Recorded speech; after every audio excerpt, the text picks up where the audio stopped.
A mother's world shattered when her young daughter vanished without a trace from the supposed safety of Sunday school, leaving 3 years of agonizing silence, dead-end investigations, and a faith tested to its breaking point. Until a desperate journey to a remote mountain monastery for healing unearthed a shocking truth that would reunite them against impossible odds and expose a hidden network of exploitation disguised as spiritual enlightenment.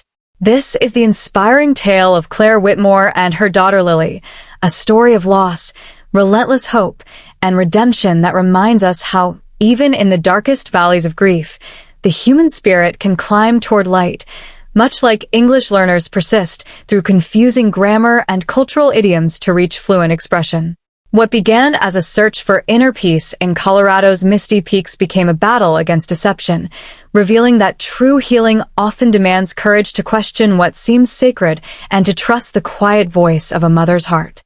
In the quiet corner booth of a familiar Oregon cafe where steam from lukewarm coffee had long faded like fading hope, Claire Whitmore sat waiting for Evelyn Hart, Lily's former Sunday school teacher, their meetings now ritualistic echoes of shared grief 3 years after the girl's mysterious disappearance during a church class.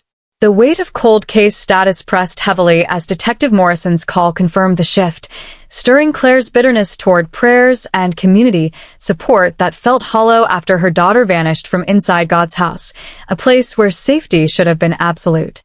Vividly, Claire recalled dropping 7-year-old Lily off early that fateful Sunday in her new pink polka-dot dress, trusting Mr. Allen to watch her until Evelyn arrived, only for pickup time to bring empty silence. No CCTV footage captured the abduction. No witnesses emerged despite extensive searches. Emotionally, Claire's journey from devoted believer to skeptic unfolded painfully, her once vibrant faith eroded by unanswered pleas, mirroring historical crises of belief like the 14th century Black Death that shattered medieval European trust in divine protection, leading to philosophical questioning in works by thinkers such as Thomas Aquinas who grappled with suffering's purpose. Philosophically, this chapter teaches the Stoic principle from Epictetus that we control our judgments, not events, urging resilience amid uncontrollable loss, universally relevant as modern families face missing persons cases documented by the National Center for Missing and Exploited Children, where over 400,000 reports occur annually in the U.S. alone. For English learners, the narrative builds vocabulary like shattered, broken into pieces, often emotionally, and the idiom dead ends, paths leading nowhere, explained as futile efforts, enhancing descriptive storytelling skills while practicing reported speech and dialogues. Claire's frustration peaked as she rejected Evelyn's gentle reminders of Romans 8 verse 28, all things work together for good, choosing instead a holistic mountain retreat advertised for grief healing, despite Evelyn's warnings of potential scams or cults using substances for false enlightenment, drawing parallels to real 20th century movements like the Jonestown tragedy in 1978 where over 900 followers died under manipulative leader Jim Jones. Packing lightly per instructions, Claire flew to Colorado, drove to the gondola base, and ascended into thinning air toward a village blending rustic and temple-like structures, escorted by young monks Brother Tenzin, and donned up to a fog-shrouded monastery under Father Chin. There, sparse rooms, restricted areas, silent child apprentices sweeping courtyards, and mandatory meditation sessions induced isolation, with rules limiting interaction to foster inner voice listening, a practice rooted in ancient Buddhist traditions from India's 5th century BCE under Siddhartha Gautama, emphasizing mindfulness to quiet suffering. Yet unease stirred seeing subdued children lacking normal vibrancy, their shaved heads and disciplined formation evoking historical monastic education systems in medieval Tibetan monasteries where young novices trained rigorously. Meeting Nora, a fellow guest grieving her mother, provided rare connection over hidden black tea, where Nora mentioned a blue-eyed girl named Era punished for whispering, sparking Claire's maternal instinct and faint hope despite logical impossibility. Evening chanting revealed the striking blue-eyed child whose gaze locked with Claire's in recognition, halting her chant, sending jolts of impossible familiarity. Punishments witnessed, strikes with bamboo for broken concentration, and secretive staircases deepened suspicions, culminating in Brother Kelsang's evasive tea that induced unnatural sleep and sickness upon waking. Philosophical wisdom here underscores letting go of attachments per Buddhist teachings while balancing with Western existentialism's call to create meaning from absurdity, as in Camus' absurd hero who rebels through persistence. Modern relevance connects to English learning through analyzing complex emotions in narratives, using advanced phrases like tested to its breaking point, pushed to limits, and encouraging reflective journaling on personal vanishings of hope. This chapter's emotional arc from bitter isolation to tentative connection builds toward discovery, reminding us that questioning sacred spaces can reveal hidden truths. What Sunday school safety, or assumed sanctuary in your life, be it a routine, belief, or relationship, might conceal unseen dangers, and how can persistent inner listening, like daily English practice amid doubt, guide you toward courageous clarity and renewed purpose? Ascending the misty mountain path into the monastery's fog-enshrouded silence, Claire's grief-fueled quest for holistic healing transformed into vigilant suspicion as the presence of disciplined, emotionless children sweeping courtyards and restricted meditation zones clashed with her expectations of peaceful retreat. Their shaved heads and silent processions evoking historical parallels to rigorous training in ancient Spartanagoge systems or medieval European cathedral schools where youth endured strict discipline for spiritual or societal formation. Vivid character moments captured Claire's internal storm, racing thoughts during failed meditations, maternal ache upon glimpsing Era's vivid blue eyes during hypnotic chanting that halted the girl's own recitation in mutual recognition, deepening her emotional evolution from numb skeptic to fiercely protective seeker. Much like real mothers in historical abduction cases, such as the 1932 Lindbergh baby kidnapping that gripped America and spurred federal laws. Nora's companionship over contraband tea humanized the isolation, her stories of complicated maternal loss fostering empathy and alliance, while Father Chen's calm assignment of Claire to this specific monastery hinted at subtle orchestration amid rules forbidding exploration. Philosophical teaching draws from Plato's allegory of the cave, where escaping shadows for truth requires discomfort, universally urging questioning of illusions in modern cults or wellness scams exposed in 21st century investigations like those into Nexium or fraudulent spiritual retreats documented by journalists since the 2010s. For English learners, this builds listening comprehension via descriptive passages, explaining idioms against all odds, despite difficulties, and vocabulary hypnotic, mesmerizing, inducing trance-like state, aiding narrative analysis skills. Claire's covert observations revealed punishments, bamboo strikes on palms for minor infractions like eye contact, and Brother Kelsang's drugged tea causing disorientation, paralleling historical use of sedatives in coercive environments from Victorian asylums to Cold War-era mind control experiments.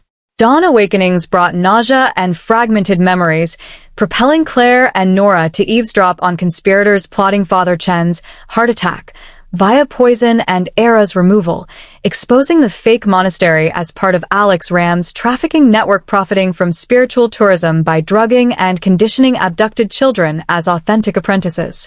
Historical elements enrich with references to Tibetan Buddhist monasteries' genuine contemplative traditions since the 7th century contrasted against exploitative modern facades, or the 1970s rise of New Age movements blending Eastern practices with commercialization. Emotional development intensified as Claire's bitterness softened into determined hope upon Era's gaze, evolving to action when allying with Nora and a sympathetic truck driver to call police, following the fleeing vehicle down winding roads to a roadblock where officers rescued the sedated girl. At the hospital, Lily, revealed as Era, recognized her mother, recounting manipulation by Mr. Allen lured with false heavenly promises, a tactic echoing real grooming in religious settings documented by organizations like the Southern Poverty Law Center. Father Chen's confession detailed his awakening to Ram's scheme, providing records aiding rescues, philosophically illustrating redemption through moral awakening akin to Saul's transformation in biblical narratives.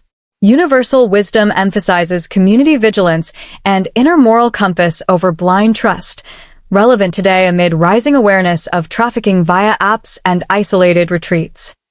English relevance includes practicing conditional sentences, if I had seen, and reflective essays on themes of deception. This chapter journeys from suspicion to confrontation, teaching that courage to investigate anomalies forges paths to justice. How might a single blue-eyed glance or intuitive discomfort in your daily life signal a deeper truth worth pursuing, and what small persistent step, like consistent English vocabulary building, could equip you to act with clarity when hope seems lost? In the stark hospital room where fluorescent lights replace mountain fog, Claire reunited with her daughter Lily, whose striking blue eyes and frail form confirmed the impossible after 3 years of cold case despair. Their embrace a torrent of tears and whispered recognitions that mended shattered bonds while exposing the full machinery of Alex Ram's deceptive empire of fake monasteries preying on grief-stricken seekers. Vividly, Lily recounted the church garden lore by Mr. Allen promising heavenly connection to her late father, the cherry-flavored sedative, and subsequent conditioning into silent obedience, her resilience shining through retained bedtime prayers despite shaved head and punishments, emotionally developing from conditioned apprentice to reclaiming childhood vibrancy under her mother's protective gaze.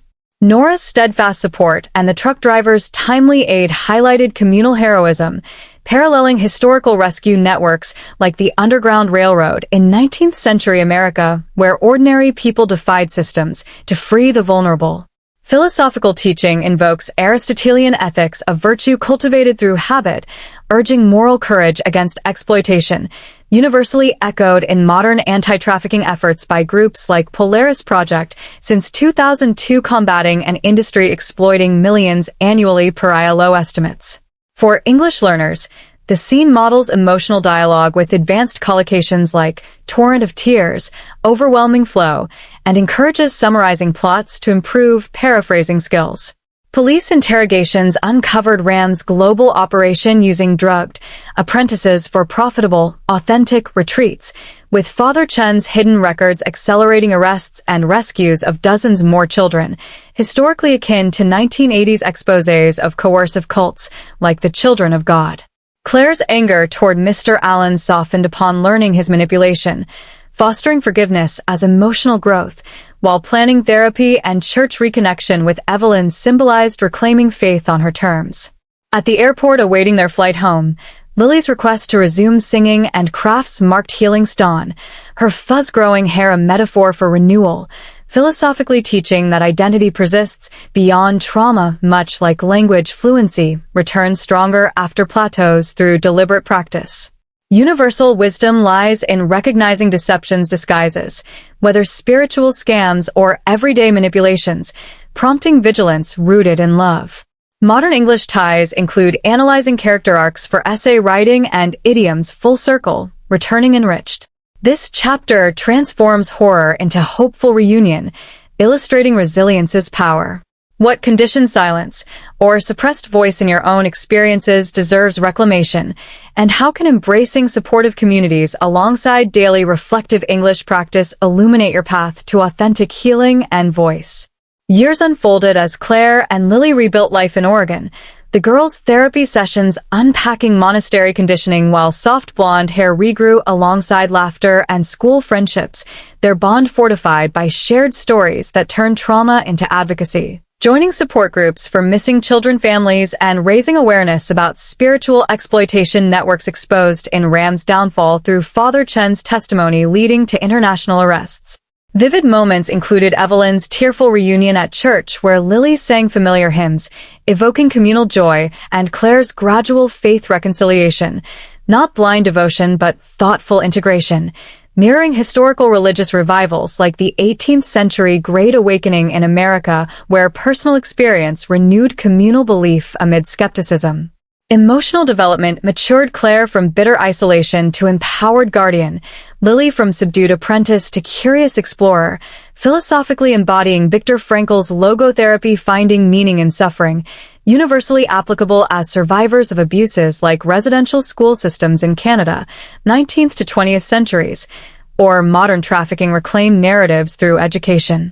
English learning relevance features advanced reflective language, explaining fortified, strengthened, and practicing cause-effect essays on resilience themes. Nora's ongoing friendship and the driver's community recognition highlighted unexpected alliances, while police updates on rescued children inspired broader activism. Philosophical wisdom underscores karma's ripple or Confucian reciprocity, good returns through ethical action, relevant in today's digital age of wellness influencers scrutinized for manipulative tactics per FTC warnings. As Lily thrived in crafts and songs, Claire reflected on the gondola ascent that led to truth, teaching that journeys into unknown mountains of grief yield unforeseen light. This final arc completes the inspiring cycle from vanishing to vibrant return, affirming hope's endurance. What personal monastery of routine or doubt confines your growth, and how will one deliberate step toward questioning and connection, paired with consistent English mastery, unleash your fullest, most authentic potential?